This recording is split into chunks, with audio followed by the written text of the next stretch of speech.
देखो, मैंने last year इसी टाइम ये एक वीडियो बनाई थी गोल्ड ईटीएफ्स और म्यूचुअल फंड्स पर।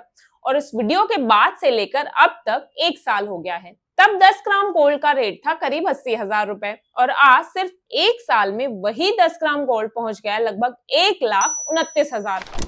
मतलब सिर्फ 1 साल में गोल्ड ने 50% से भी ज्यादा का रिटर्न दे दिया। तो मैंने सोचा चलो इस टॉपिक को एक बार फिर अपडेट करते हैं और देखते हैं कि अभी हाल फिलहाल 2025 में गोल्ड ईटीएफ्स का कैसा सीन चल रहा है। अब थोड़ा रिसेंट का डेटा दिखाती हूँ आपको। देखो, अगस्त 2025 में गोल्ड ईटीएफ्स में 2189 करोड़ का नेट इनफ्लो आया था और सिर्फ एक महीने बाद सितंबर 2025 में ये नंबर बढ़कर 8363 करोड़ तक पहुंच गया। मतलब सिर्फ एक महीने के अंदर अंदर गोल्ड ईटीएफ्स के इनफ्लोज में 282% की ग्रोथ हुई है। ऐसे ही अगर हम ईयरली डेटा देखें तो सितंबर 2024 में जहां इनफ्लोज 1232 करोड़ के आसपास थे, वही सितंबर 2025 में बढ़कर 8363 करोड़ हो गए। यानी कि 1 साल के अंदर अंदर लोगों ने गोल्ड ईटीएफ्स में लगभग 7 गुना ज्यादा पैसा डाला है। अब ये डेटा देखकर आप सब यही सोच रहे होंगे कि इतना बड़ा इनफ्लो क्यों आ रहा है गोल्ड ईटीएफ्स में। क्या लोग फिजिकल गोल्ड से हटकर गोल्ड ईटीएफ्स की तरफ शिफ्ट हो रहे हैं? और अगर हाँ, तो आखिर गोल्ड ईटीएफ्स में ऐसा क्या है जो फिजिकल गोल्ड नहीं दे पा रहा और कैसे हम गोल्ड ईटीएफ्स में इन्वेस्ट करें? तो आज इस वीडियो में मैं इन सभी पॉइंट्स को बिल्कुल डिटेल में कवर करूंगी। वीडियो के एंड तक गोल्ड ईटीएफ से रिलेटेड सब डाउट्स आपके क्लियर होने वाले हैं। वीडियो में मैं आपके साथ ये भी शेयर करूंगी कि रिसेंटली मैंने खुद किस गोल्ड ईटीएफ में इन्वेस्ट किया है, तो वीडियो को पूरा जरूर देखना। तो चलो वीडियो शुरू करते हैं अपने फर्स्ट पॉइंट से और सबसे पहले ये समझते हैं कि गोल्ड ईटीएफ्स क्या होते हैं। देखो, ईटीएफ का फुल फॉर्म होता है एक्सचेंज ट्रेडेड फंड, यानी कि एक ऐसा फंड जिसे हम स्टॉक एक्सचेंज पर ट्रेड कर सकते हैं, बिल्कुल शेयर्स की तरह। तो ऐसे ही गोल्ड ईटीएफ भी एक ऐसा गोल्ड फंड होता है जो गोल्ड के प्राइस को ट्रैक करता है और शेयर्स की तरह स्टॉक मार्केट पर ट्रेड होता है। जब गोल्ड का रेट बढ़ता है तो गोल्ड ईटीएफ की वैल्यू भी बढ़ती है और जब गोल्ड का रेट गिरता है तो उसका एनएवी भी उतना ही गिरता है। तो गोल्ड ईटीएफ बेसिकली गोल्ड का एक डिजिटल फॉर्म है जो शेयर्स की तरह आपके डीमैट अकाउंट में स्टोर्ड होता है। अब नेक्स्ट पॉइंट पर चलते हैं और ये समझते हैं कि फिजिकल गोल्ड और गोल्ड ईटीएफ में क्या फर्क होता है और इन दोनों में से कौन सा ऑप्शन ज्यादा अच्छा है इन्वेस्टमेंट के लिए। देखो, फिजिकल गोल्ड को आप देख सकते हो जैसे कि आपके गोल्ड कॉइन्स हो गए या फिर आपकी ज्वेलरी हो गई। उसमें एक इमोशनल सेटिस्फेक्शन रहता है कि हाँ भाई, मेरा गोल्ड मेरे पास है। लेकिन गोल्ड ईटीएफ में ओनरशिप डिजिटल फॉर्म में होती है। आपके पास कोई फिजिकल गोल्ड नहीं रहता, बल्कि उसकी यूनिट्स आपके डीमैट अकाउंट में स्टोर्ड होती हैं, बिल्कुल वैसे ही जैसे शेयर्स या म्यूचुअल फंड्स की यूनिट्स होती है। उसके बाद दूसरा डिफरेंस है स्टोरेज और सेफ्टी का। देखो, फिजिकल गोल्ड में हमेशा रिस्क रहता है चोरी का, गुम होने का या फिर डैमेज का, इसलिए लोग उसे लॉकर में रखते हैं, जिसका फिर अलग से ईयरली बेसिस पर रेंट भी देना पड़ता है। जबकि गोल्ड ईटीएफ में ये सब टेंशन नहीं होती। आपका इन्वेस्टमेंट ऑनलाइन रहता है, बिल्कुल सेफ, ट्रांसपेरेंट। आप जब चाहो अपने डीमैट अकाउंट में ऑनलाइन चेक कर सकते हो। अब तीसरा डिफरेंस है इन दोनों में क्वालिटी का।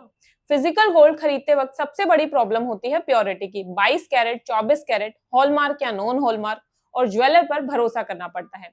मिलावट या वेट का डाउट अलग रहता है। लेकिन गोल्ड ईटीएफ में ऐसा कोई इश्यू नहीं होता है। ये हमेशा 99.5% प्योर गोल्ड को ट्रैक करता है और हर गोल्ड ईटीएफ की एक यूनिट रफली 1 ग्राम गोल्ड के बराबर होती है।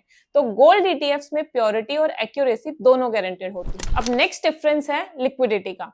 देखो, फिजिकल गोल्ड आप कभी भी ज्वेलर को जाकर बेच सकते हो, लेकिन हर ज्वेलर अलग रेट देता है और कुछ डिडक्शंस भी कर लेता है।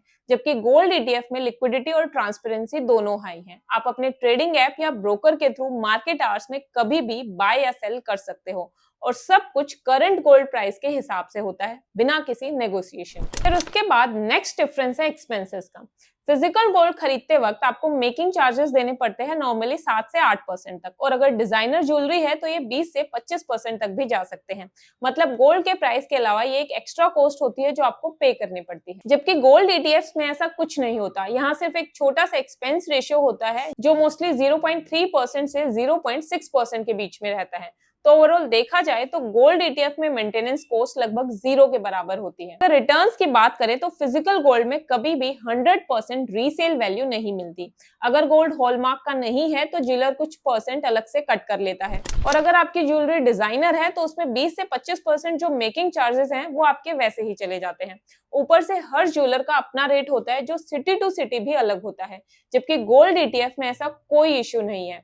आप अपनी यूनिट्स को करंट मार्केट प्राइस पर इजीली सेल कर सकते हो, और जितना गोल्ड का रेट बढ़ेगा उतना ही आपके ईटीएफ की वैल्यू भी बढ़ती है। यानी ओवरऑल गोल्ड ईटीएफ्स में प्राइस एप्रिसिएशन का पूरा बेनिफिट मिलता है बिना किसी कट या डिडक्शन के। तो अब ये सब डिफरेंसेस देखने के बाद हम श्योर हो गए हैं कि इन्वेस्टमेंट के पॉइंट ऑफ व्यू से तो गोल्ड ईटीएफ्स क्लियरली ज्यादा प्रैक्टिकल, सेफ और कॉस्ट एफिशिएंट ऑप्शन है। आपको प्योरिटी, स्टोरेज और रीसेल वैल्यू जैसे इश्यूज से डील नहीं करना पड़ता, प्लस 100% प्राइस ट्रांसपेरेंसी भी रहती है। अब एक बार मैं आपको गोल्ड ईटीएफ्स का एयूएम का डेटा भी दिखा देती हूँ, ताकि आप ये समझ सको कि गोल्ड ईटीएफ्स में इन्वेस्टमेंट कितनी तेजी से बढ़ रहा है। देखो, एमफी की मंथली रिपोर्ट्स के अकॉर्डिंग 30 सितंबर 2024 को गोल्ड ईटीएफ्स का नेट एयूएम था 39,823 करोड़, जो अभी 30 सितंबर 2025 को बढ़कर 90,135 करोड़ पर पहुंच गया है।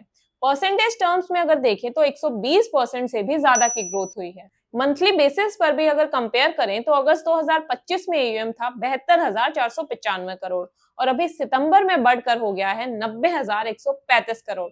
तो यहाँ भी एक महीने के अंदर अंदर अच्छी खासी ग्रोथ हुई है। ऐसे ही अगर आप ये क्वार्टरली डेटा देखो तो लास्ट ईयर जून क्वार्टर को अगर मैं इस साल वाले सेम जून क्वार्टर से कंपेयर करूं तो यहाँ भी एयूएम ऑलमोस्ट डबल हुआ है। इसके अलावा वर्ल्ड गोल्ड काउंसिल की एक रिपोर्ट के अकॉर्डिंग सिर्फ इंडिया में ही नहीं, north America, Asia, even Europe में भी रिकॉर्ड ब्रेकिंग इनफ्लो हुआ है गोल्ड ईटीएफ्स में। तो अब पॉइंट ये आता है कि भाई इतनी ग्रोथ क्यों हो रही है, आखिर क्या कारण है इसके पीछे? तो देखो, इसके पीछे मेनली 3-4 रीजंस हैं। पहला है रुपी डेप्रिसिएशन। देखो, जब भी इंडियन रुपी डॉलर के मुकाबले कमजोर होता है तो इंपॉर्टेंट चीजें महंगी हो जाती हैं, और गोल्ड भी एक इंपॉर्टेंट कमोडिटी है। मतलब अगर गोल्ड का प्राइस इंटरनेशनल मार्केट में सेम भी रहे, लेकिन अगर रुपी गिर गया तो इंडिया में गोल्ड का प्राइस फिर भी बढ़ जाता है। इसी वजह से लोग सोचने लगते हैं कि जब रुपी गिर रहा है तो गोल्ड के रेट तो और बढ़ेंगे, और वो गोल्ड ईटीएफ्स में इन्वेस्ट करने लगते हैं ताकि उस प्राइस राइज का फायदा उठा सके। अब दूसरा रीजन है शेयर मार्केट का वॉलेटाइल रहना। पिछले कुछ महीनों में निफ्टी और सेंसेक्स ने कोई बहुत सॉलिड रिटर्न्स नहीं दिए हैं। जब स्टॉक मार्केट इतना अनस्टेबल हो जाता है तो इन्वेस्टर्स थोड़ा कॉशियस हो जाते हैं। वो अपने पोर्टफोलियो का एक हिस्सा सेफ जगह इन्वेस्ट करते हैं, और उनके लिए वो सेफ जगह होती है गोल्ड। तीसरा रीजन है ग्लोबल अनसर्टेनिटीज। अभी वर्ल्ड लेवल पर इकोनॉमिक सिचुएशन थोड़ी अनस्टेबल है। कभी यूएस फेड के इंटरेस्ट रेट्स, कभी ऑयल प्राइसेस, फिर जियोपॉलिटिकल कॉन्फ्लिक्ट्स हो गए जैसे कि रशिया यूक्रेन और मिडल ईस्ट कॉन्फ्लिक्ट्स। इन सब चीजों के चलते लोगों को लगता है कि आने वाले टाइम में मार्केट अनप्रेडिक्टेबल रहेगा। ऐसे टाइम पर इन्वेस्टर्स अपना पैसा एक सेफ एसेट में रखना पसंद करते हैं, और वो गोल्ड। साथ ही इन्फ्लेशन भी एक मेजर फैक्टर है। जब चीजें महंगी होती हैं तो गोल्ड का प्राइस भी ऊपर जाता है, इसलिए लोग उसे इन्फ्लेशन से बचाव के लिए एक हेज की तरह यूज करते हैं। तो ये थे कुछ मेन रीजंस जिसकी वजह से लोगों की इन्वेस्टमेंट गोल्ड ईटीएफ्स में बढ़ रही है। बट इन सब के अलावा एक और जो मेजर रीजन है वो है गोल्ड के जबरदस्त returns as compared to Nifty and Sensex. देखो, गोल्ड ने पिछले कुछ टाइम में इक्विटी मार्केट को काफी पीछे छोड़ दिया है। अगर गोल्ड के शॉर्ट टर्म रिटर्न्स से कंपेयर करें तो लास्ट 1 मंथ में गोल्ड ने 14.62% के रिटर्न्स दिए हैं, जबकि निफ्टी गोल्ड ने 12.74%। लास्ट 3 मंथ्स में भी गोल्ड ने 28% के रिटर्न्स दिए हैं, और निफ्टी 50 के कंपैरिजन में काफी अच्छे रहे हैं। लास्ट 1 ईयर में पीरियड में देखें तो गोल्ड के रिटर्न्स 35% जबकि निफ्टी 50 के रिटर्न्स नेगेटिव रहे हैं। 3 ईयर पीरियड में भी गोल्ड के ही अगर हम लॉन्ग टर्म रिटर्न्स भी कंपेयर करें तो लास्ट 1 ईयर में जहां गोल्ड ने 56.9% के टाइम फ्रेम में भी गोल्ड ने 246% ने 2.3%, निफ्टी 50 ने 3 ईयर पीरियड में देखें तो कुल मिलाकर चाहे शॉर्ट टर्म निफ्टी 50 के कंपैरिजन में गोल्ड ने मार्केट के वॉलेटाइल पीरियड में 32% है, जबकि निफ्टी 50 के स्ट्रॉन्ग रिटर्न्स दिए हैं। इसी वजह से 10 साल के टाइम फ्रेम में भी गोल्ड के रिटर्न्स ही ज्यादा कर रहे हैं। तो कुल मिलाकर चाहे शॉर्ट टर्म हो या लॉन्ग टर्म, गोल्ड ने अपने इन्वेस्टर्स को स्टेबल और सॉलिड रिटर्न्स दिए हैं, स्पेशली तब जब इक्विटी मार्केट में अनसर्टेनिटी ज्यादा थी। इसी वजह से लोग अब अपने पोर्टफोलियो में गोल्ड ईटीएफ्स ऐड कर रहे हैं ताकि उन्हें एक सेफ और कंसिस्टेंटली परफॉर्मिंग एसेट मिले। अब मैं आप सबको लास्ट 62 इयर्स का गोल्ड प्राइस का डेटा दिखाती हूँ, जिससे आपको थोड़ा और क्लैरिटी मिलेगी। तो देखो यहाँ 1962 से लेकर 2025 तक के गोल्ड प्राइसेस अगर हम देखें तो सिर्फ 9 बार ऐसा हुआ है जब गोल्ड का प्राइस डाउन गया है। बाकी बचे हुए 53 सालों में गोल्ड के रेट हमेशा बढ़े ही हैं। यानी शॉर्ट टर्म में थोड़ा ऊपर नीचे हो सकता है, लेकिन लॉन्ग टर्म में गोल्ड ने अपने इन्वेस्टर्स को कभी डिसअपॉइंट नहीं किया और इसी कंसिस्टेंसी की वजह से लोग गोल्ड ईटीएफ्स में इन्वेस्ट कर रहे हैं। अब सवाल आता है कि गोल्ड ईटीएफ्स में इन्वेस्ट कैसे करें। देखो, गोल्ड ईटीएफ्स में इन्वेस्ट करना बिल्कुल इजी है। जैसे आप शेयर्स खरीदते हो, बिल्कुल वैसे ही आप किसी भी ब्रोकर ऐप के थ्रू गोल्ड ईटीएफ्स भी बाय कर सकते हो। बस आपका एक demat account and trading account होना चाहिए। डीमेट अकाउंट में आपके गोल्ड ईटीएफ्स की यूनिट स्टोर्ड होती हैं और ट्रेडिंग अकाउंट के थ्रू आप इन यूनिट्स को इजीली बाय और सेल कर सकते हो। अब यहाँ पर एक और डाउट लोगों के माइंड में ये आता है कि क्या हम गोल्ड ईटीएफ को किसी भी टाइम बाय और सेल कर सकते हैं? तो हाँ, स्टॉक मार्केट के ट्रेडिंग आवर्स में आप कभी भी ईटीएफ की यूनिट्स को बाय या सेल कर सकते हो। अभी मार्केट में मल्टीपल गोल्ड ईटीएफ्स अवेलेबल है इन्वेस्टमेंट के लिए। आप सबकी कन्वीनियंस के लिए यहाँ मैं एक लिस्ट दे रही हूँ उन सभी ईटीएफ्स की। अब अगर मैं अपना बताऊं तो मैंने अभी रिसेंटली एंजल वन के गोल्ड ईटीएफ में इन्वेस्ट किया था और गोल्ड के इस रैली में लास्ट 1 मंथ में इसने 15.29% के रिटर्न्स दिए हैं। अब मैंने तो इसमें लमसम इन्वेस्टमेंट की थी, बाकी आप चाहो तो एसआईपी भी कर सकते हो, क्योंकि इस ईटीएफ में एसआईपी के लिए कोई भी मिनिमम अमाउंट रिक्वायर्ड नहीं है। तो अगर आपको अच्छा लगे तो आप एंजल वन के गोल्ड ईटीएफ को भी कंसिडर कर सकते हो। तो ओवरऑल अगर देखा जाए तो गोल्ड ईटीएफ एक स्मार्ट और कन्वीनियंट इन्वेस्टमेंट ऑप्शन बन चुके हैं। ये आपको गोल्ड के रिटर्न्स तो देते ही हैं, साथ ही इन्वेस्टमेंट प्रोसेस को सिंपल और ट्रांसपेरेंट बना देते हैं। आप छोटी अमाउंट से स्टार्ट कर सकते हो, एसआईपी का ऑप्शन भी मिलता है और आपका गोल्ड सेफ भी रहता है डीमेट फॉर्म में, बिना स्टोरेज, मेकिंग चार्जेस या प्योरिटी की टेंशन के। इसलिए अगर आप अपने पोर्टफोलियो में डाइवर्सिफिकेशन चाहते हो प्लस एक स्टेबल एसेट ऐड करना चाहते हो तो गोल्ड ईटीएफ्स एक अच्छा ऑप्शन हो सकते हैं। तो ये थी मेरी आज की वीडियो जिसमें मैंने गोल्ड ईटीएफ्स के बारे में बिल्कुल डिटेल में डिस्कस किया। बाकी दिवाली के इस त्योहार पर मैं बस इतना ही कहूंगी कि आप सबके पोर्टफोलियो के साथ साथ आपकी लाइफ भी गोल्ड की तरह हमेशा चमकती रहे। Wish you all and your family a very happy Diwali. Stay safe and thank you so much for watching.